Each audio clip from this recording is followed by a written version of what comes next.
أعوذ بالله من الشيطان الرجيم. بسم الله الرحمن الرحيم. ولو دخلت عليهم من أقطارها ثم سئلوا الفتنة لآتوها وما تتلبسوا بها إلا يسيرا. ولقد كانوا عاهدوا الله من قبل لا يولون الأدبار وكان عهد الله مسؤولا. قل لن ينفعكم الفرار إن فررتم من الموت أو القتل وإذا لا تمتعون إلا قليلا. قل من ذا الذي يعصمكم من الله إن أراد بكم سوءا أو أراد بكم رحمة ولا يجدون لهم من دون الله وليا ولا نصيرا. قد يعلم الله الموقين منكم والقائلين لإخوانهم هلم إلينا ولا يأتون الباس إلا قليلا. أشحة عليكم فإذا جاء الخوف رأيتهم ينظرون إليك تدور أعينهم كالذي يغشى عليه من الموت فإذا ذهب الخوف سلقوكم بألسنة حداد أشهة على الخير أولئك لم يؤمنوا فأحبط الله أعمالهم وكان ذلك على الله يسيرا. يحسبون الأحزاب لم يذهبوا وإن يأتي الأحزاب يودوا لو أنهم بادون في الأعراب يسألون عن أنبائكم ولو كانوا فيكم ما قاتلوا إلا قليلا.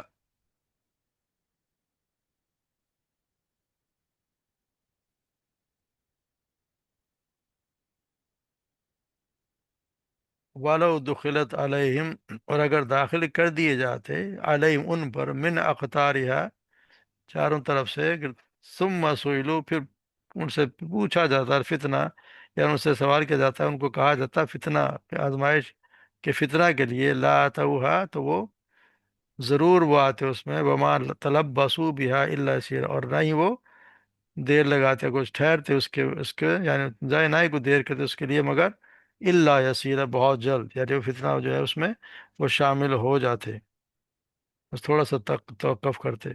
وَلَقَدْ اور یقیناً کانوا وہ تھے، انہوں نے عہد کیا تھا اللہ سے، من قبل اس سے پہلے، لا یولون الادبار کہ وہ نہیں پھیریں گے اپنی پیٹھیں، وکان عہد اللہ مسئولا اور اللہ سے کیے ہوئے عہد کے بارے میں پوچھا جائے گا۔ قل لن ينفعكم الفرار کہہ دیجیے کہ ہرگز نہیں فائدہ دے گے تمہیں الفرار تمہارا فرار ہونا، ان فررتم من الموت اگر تم بھاگتے ہو موت سے، او القتل یا قتل سے، وَإِذًا لَّا تُمَتَّعُونَ إِلَّا قَلِيلًا اور اس وقت نہیں تم فائدہ اٹھاؤ گے سے مگر بہت تھوڑا۔ قل من ذا الذی یعصکم کہہ دیجیے کہ کون ہے جو بچائے گا تمہیں، یعصکم جو بچائے گا تمہیں، من اللہ سے، ان کون ہے جو بچائے تمہیں اللہ سے، ان اراد بکم اگر وہ ارادہ کر لے تمہارے بارے میں، سوا کسی برائی کا، او اراد بکم رحمہ یا وہ ارادہ کر لے تمہارے بارے میں رحمت کا، تو کون روکنے والا ہے۔ ولا یجدون لہم اور نہیں نہیں آئے گے تمہارے لیے، نہیں ہے تمہارے لیے، من دون اللہ اللہ کے سوا، ولی کوئی مدد، کوئی دوست، ولا نصیر اور نہ ہی مددگار۔ قد یعلم اللہ قد یقیناً یعلم اللہ اللہ خوب اللہ جانتا ہے ان لوگوں کو، الموقین جو روڑے اٹکاتے ہیں یا اس میں روکتے ہیں، منکم تم میں سے، والقائلین اور کہنے والوں کو، الاخوان اپنے بھائیوں سے کہنے، یعنی جو اپنے بھائیوں کو کہہ رہے تھے، حلم الینا ہماری طرف آ جاؤ، یعنی ہمارا ساتھ دو، ولا یاتون الباس الا قلیلا، اور نہیں وہ آتے تھے لڑائی میں مگر مگر بہت کم. اشیحتن علیکم، وہ بہت بخیل ہیں، علیکم آپ کے بارے میں، یعنی آپ کی مدد کرنے میں، آپ مدد کرنے میں بہت بخیل ہیں. فَإِذَا جَاءَ الْخَوْفُ، اور جب آ جاتا ہے، جب ان کے پاس آئے گا ان کے پاس خوف، اور جب آ جاتا خوف، رأیتہم آپ دیکھیں گے انہیں، ینظرون الیک وہ دیکھتے ہیں آپ کی طرف، تدور اعینہم اپنی آنکھوں کو، جیسے ان کی آنکھیں گھوم رہی ہوں، اعینہم ان کی آنکھیں، کالذی یغشا علیہ من الموت، اس کی طرح جس پر، جو شخص کی طرح جس پر موت کی غشی طاری ہو جائے. فَإِذَا ذَهَبَ الْخَوْفُ، اور جب خوف دور ہو جا کر دیا دور ہو جاتا ہے، سلاقوکم بِأَلْسِنَةٍ تو پھر ان کی زبانیں چلتی ہیں، سلاقوکم پھر بہت زبانیں، زبان درازی کرتے ہیں، السنت ہدایت بہت زیادہ تیز تیز زبانوں سے، یعنی کہ کہتے ہیں ہدایت کے طرف لوہے کو، یعنی لوہے کے قینچی کی طرح پھر ان کی زبانیں چلتی ہیں. اشیحتن علی الخیر، اور پھر وہ بہت حریص ہیں علی الخیر، مال کے لیے. اولئک لم یؤمنو، یہ وہ لوگ ہیں لم یؤمنو نہیں وہ ایمان لائے. واحبط اللہ، اور ضائع کر دے گا آپ ان کے اللہ تبارک و تعالیٰ اعمال ان کے اعمال اللہ تبارک و تعالیٰ ضائع، احبط ضائع کر دیے ان کے اعمال. وکان ذالک اللہ سے، اور یہ اللہ کے لیے بہت آسان ہے. یحسبون الاحزاب لم یذهبوا، اور وہ گمان کرتے ہیں الاحزاب، وہ یہ گمان کرتے ہیں کہ لشکر لم یذهبوا ابھی گئے نہیں ہیں. وَإِنْ يَأْتِ الْأَحْزَابُ، اور اگر دوبارہ آ گئے لشکر، یا ودو تو وہ چاہیں گے، لو انہم بادون فی الْأَعْرَابِ کہ وہ دور جا کے رہنے لگ جائیں آداب بدبیوں کے ساتھ جنگلوں میں. اور یسألون عن انبائکم، اور پوچھتے رہیں ان انبائکم آپ کے بارے میں، تمہارے بارے میں خبروں کی، یعنی خبر لیتے رہیں. ولو کانوا فیکم، اور اگر وہ ہوتے بھی آپ کے درمیان، آپ کے ساتھ ہوتے، ما قاتلوا تو وہ نہیں لڑائی میں حصہ لیتے، الا قلیلا مگر بہت کم.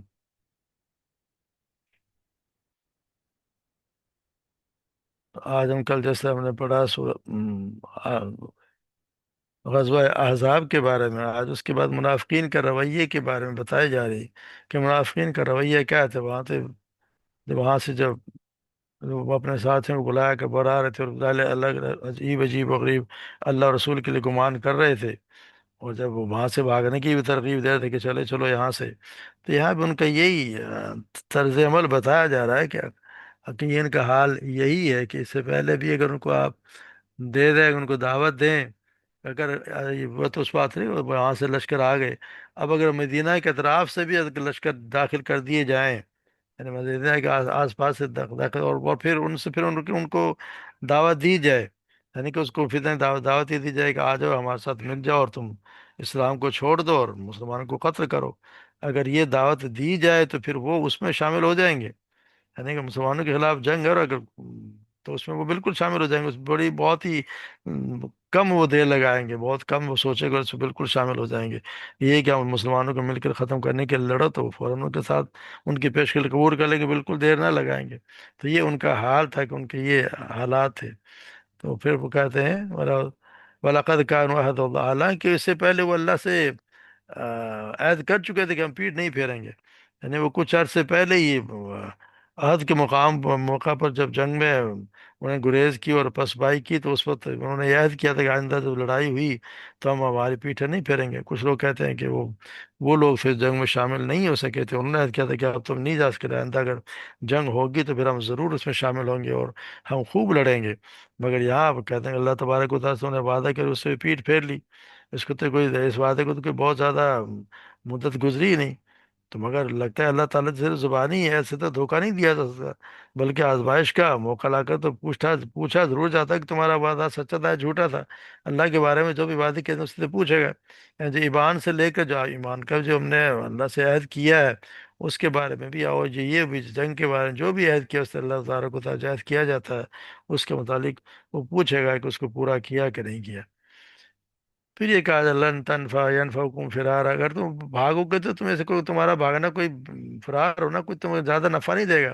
وَإِنْ فَرَرْتُم مِّنَ الْمَوْتِ کہ تم کیا، اگر تم فرار حاصل کرو گے موت سے، تو موت نے تو آنا ہی آنا ہے. موت سے بھاگ کے کہاں جاؤ گے؟ اگر تم بھاگو گے تو کتنی تمہاری عمر بڑھ جائے گی. کچھ اور عرصہ اور جی لوگے. تو یہ ہے کہ نہ تو موت سے بچو گے نہ خطر سے بچو گے، تو وہ تو موت کا وقت تو مقرر ہے. جیسے کہتے ہیں لڑک موت اس وقت آئے گی جب آئے گی، چاہے جنگ میں ہو چاہے گھر میں ہو، موت نے تو آنا ہی آنا ہے. اگر تمہارے بھاگنے سے تمہیں کوئی موت ٹل نہیں جائے گی. جیسے کہتے ہیں نا کہ سیدنا خالد بن ولید کتنے بڑے سپہ سالار، اور کوئی جنگ انہوں نے کتنی جنگیں انہوں نے لڑی، اور جب بستر مرگ پر موت آ رہی تھی، بستر پہ آ رہی، تو بڑے پریشان کہ میں کیا، بلکہ انہوں نے کہا کہ بزدلو، جس کو دیکھنا ہے میری طرف دیکھو. میرے جسم پہ کوئی، میرے جسم کو کوئی ایسا حصہ نہیں جہاں پہ کوئی زخم نہ لگا ہو تیر کا یا تلوار کا، مگر میں آج بستر پہ مر رہا ہوں. تو یہ پہنچ جب آئے گی تو ہی آئے گی. جس چیز پہ لکھی ہے تو بھاگنے سے تم کوئی زیادہ وہ فائدہ نہیں اٹھا لوگے. ہوگا یہ کہ متقون الا قلیلا، تھوڑے دن اور جی لو گے. جو آئے گی تو اسی وقت تم دنیا کا فائدہ تھوڑا سا اور اٹھا لوگے، اگر تمہیں یہی ہے. پر اگر تمہیں بزدلوں کی طرح اگر تم نے رہنا ہے تو پھر تو آئیے تو بھاگ لو وہاں سے، تو فائدہ تو نہیں دیا جائے گا. بھاگو گے تو بھی پکڑے جاؤ گے، نہیں بھاگو گے تو بھی موت نے تو آ کے رہنا ہے. پھر یہ بتایا جائے قل من ذا الذی یعصمکم من اللہ ان اراد بکم سوءا، کہہ دیجئے کہ پھر تمہیں کون بچائے گا. مطلب کون، اللہ سے بچانے والا کون ہے تمہیں؟ اگر اللہ کے تمہارے بارے میں کوئی برا چاہے تو کون ہستی ہے جو بچا لے گی کہ اللہ تبارک و تعالیٰ یہ نہ کرے یا اس کے آگے دیوار بن جائے. یا اگر اللہ تبارک و تعالیٰ رحمت کا ارادہ کرے تو اس کو کون روکنے والا ہے؟ اللہ کے سامنے تو کوئی بھی نہیں ہے. کوئی بھی ایسا ہے نہیں کہ جو اللہ کے مقابلے میں آ جائے. تمہارا تو اس کے سوا تو نہ کوئی ولی ہے، یعنی کہ نہ کوئی ہمدرد ہے یا کہ آپ کہتے ہیں مددگار ہے، نہ کوئی دوست. اللہ کے ساتھ کوئی بھی کسی کو دوست نہیں پاؤ گے، نہ کوئی مددگار پاؤ گے. یعنی کہ اللہ تبارک و تعالیٰ تم پر رحم کرے تو اس کا ہاتھ کون پکڑ سکتا ہے؟ اللہ کے گرفت سے تو انہیں کوئی حمایتی مددگار نہیں بچا سکے گا. تو یہاں صاحب کہ اس پہ تو ان کا بھی یقین تھا کہ آتا تو ان کے اللہ کی ربوبیت کو تو مانا کرتے تھے، مگر بات آ کے جب آتی ہے اللہ تبارک و تعالیٰ ہی کے لیے سب کچھ کرنے کے، تو پھر وہ دکھا جاتے ہیں. منافقین کا رویہ کچھ اور ہو جاتا ہے. ولا یجدون لهم من دون اللہ ولیا ونصیرا. پھر اللہ تبارک و سے کوئی چیز چھپی ہوئی نہیں ہے. اللہ تبارک و تعالیٰ تو جانتا ہے. قد یعلم اللہ موبقین منکم، تم میں سے ان کو جو رکاوٹیں ڈالتے ہیں، یعنی اپنے اور کہتے ہیں اپنے بھائیوں سے ہلم الینا، ہماری طرف آ جاؤ. یعنی اللہ تبارک و تعالیٰ ان کو جانتا ہے، جب لوگوں سے جہاد سے روکتے ہیں، لڑائی میں جانے سے روکتے ہیں، اور اب دوستوں سے کہتے ہیں کہ بس قبیلے میں رہو، وہاں جا کے کیا کرو گے، وہاں جاؤ گے تو خطرہ ہے، خطرہ ہے، جان سے چلے جاؤ گے. تو خطرات میں ڈالنے کے بجائے ہمارے پاس چلے آؤ، ہمارے طرح آرام سے گھروں میں بیٹھو، باغوں میں گھومو. یہ جو لوگوں کو ترغیب دیا کرتے تھے، یعنی روکتے تھے، یعنی اس سے جہاد پہ جانے سے ان کے لیے کہہ رہے کہ اللہ تبارک و تعالیٰ، کہ ان کو اللہ تبارک و تعالیٰ انہیں خوب جانتا ہے. اس کو بھی جانتا ہے جو یہ مشورہ دے رہا ہے، ان کو بھی جانتا ہے جو جہاد میں شامل ہوئے ہیں. اللہ تبارک و تعالیٰ تو ہر کسی کو جانتا ہے. ولا یاتون الباس الا خلیلا. اور نہیں ہے اگر وہ ہوتے، وہ یہ آتے نہیں تمہاری طرف کوئی جنگ کے لیے مگر بہت کم، یعنی صرف نام لکھوانے کے لیے آتے ہیں. یعنی آ جائیں گے، ایک چار دکھا لیں گے یا کوئی خیر خیر خبر پوچھ لیں گے، اور جنگ کی باری آئے گی تو پھر وہ پیٹ دکھا دیں گے. صرف آپ کو تو وقت کی تھوڑی دیر کے لیے آتے ہیں، صرف نام لکھوانے کے لیے، ہاں جی ہم بھی موجود ہیں یا ہم بھی حصہ لینے والے ہیں. اور وشحتن علیکم، وہ تمہارے بارے میں بہت ہی بخیل ہیں، یعنی آپ کے بارے میں بہت ہی بخیل ہیں. یعنی کو آپ کی بھلائی تو چاہتے ہی نہیں ہیں. کہ آپ وَإِذَا جَاءَ الْخَوْفُ، اور جب ان کے بخیل کا بتایا گیا جس طرح ابن کثیر میں جیسے اس کا تو بڑا زبردست انہوں نے ترجمہ کیا اس آیت کا. وہ کہتے ہیں کہ بڑے بخیل ہیں، نہ ان سے تمہیں کوئی مدد پہنچے گی، نہ ان کے دل میں تمہارے لیے کوئی ہمدردی ہے، نہ مال غنیمت میں تمہارے حصے پر یہ خوش ہیں. خوف کے وقت ان نامردوں کے ہاتھوں کے طوطے اڑ جاتے ہیں، آنکھیں پانی ہو جاتی ہیں، اور مایوسانہ نگاہوں سے تکنے لگتے ہیں.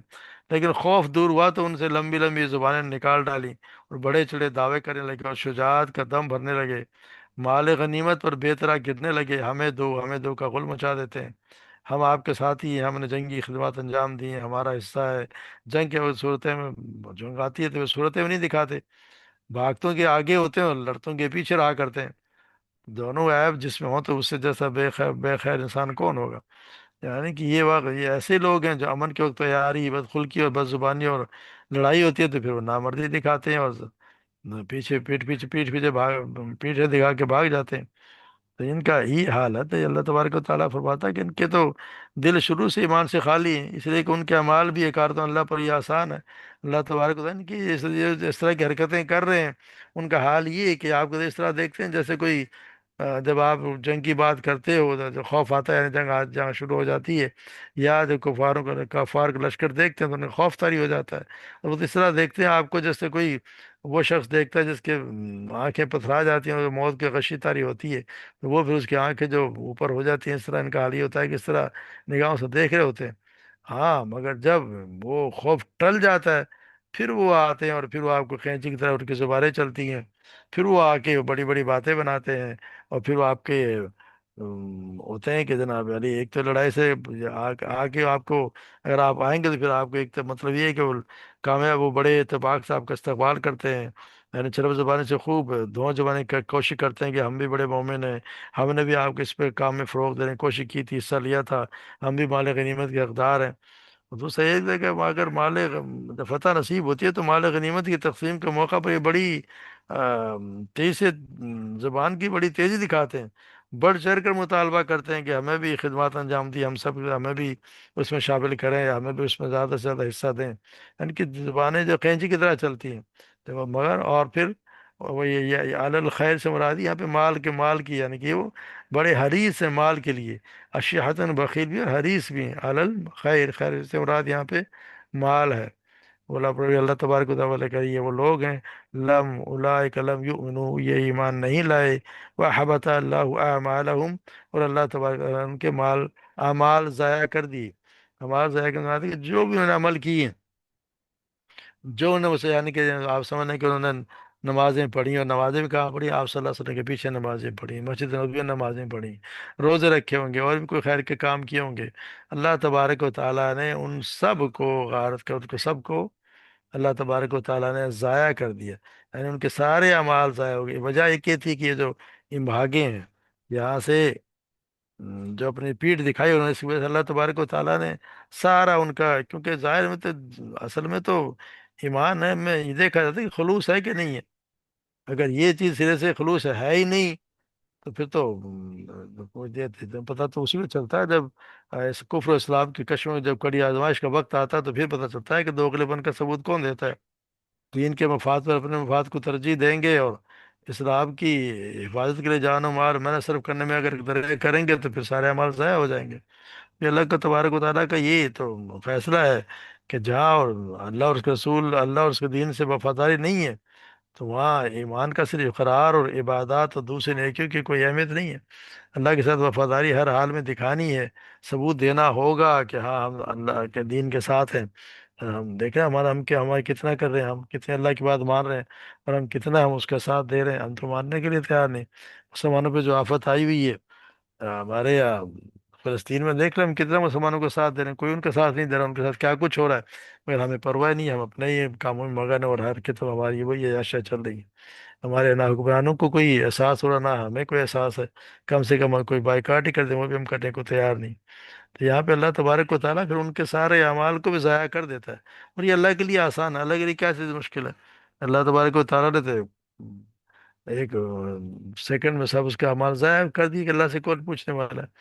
اور پھر ان کا حال یہ ہے کہ یا سبون الحزاب علم یا بزدلی کا عالم یہ ہے کہ ابھی تک ان کو یہ یقین نہیں آیا کہ یہ چلے گئے. یہ ان کو یقین نہیں آ رہا ہے کہ یہ جو لشکر تھے وہ چلے گئے. ان کے ذہن میں یہ ہے کہ ہاں جی ابھی ہو سکتا ہے کہ کہیں کسی پہاڑی کے پیچھے جا چھپے ہوں، یا یہ کوئی جنگی انہوں نے حکمت عملی کوئی اپنائی ہو کہ واپس بھی چلے آئیں. اور اگر حالت ان کی بزدلی کی یہ ہے، اور اگر ان کا حال یہ ہے کہ اگر وہ آ جائیں دوبارہ، اگر وہ لشکر دوبارہ آ جائیں، تو ان کی خواہش تو یہ ہوگی کہ وہ پھر جا کے جنگلوں میں جا کے اور بدھوں کے ساتھ رہنے لگ جائیں. یعنی جنگلوں میں چلے جائیں، یہاں سے دور نکل جائیں، چلے جائیں، پھر جنگلوں میں جا کے رہیں، اور پھر آپ کی صرف خبر لیتے رہیں، حدیث صرف آپ کی خبر لیتے رہیں کہ جنگ کا کیا بنا. یعنی اس حالت یہ تھی کہ مدینہ سے بھی بھاگنے کو تیار. ان کی حالت تو یہ ہے، یہ تو دور جنگ سے اتنے دور چلے جائیں، لو کانوا فیکم ما قاتلوا الا خلیلا.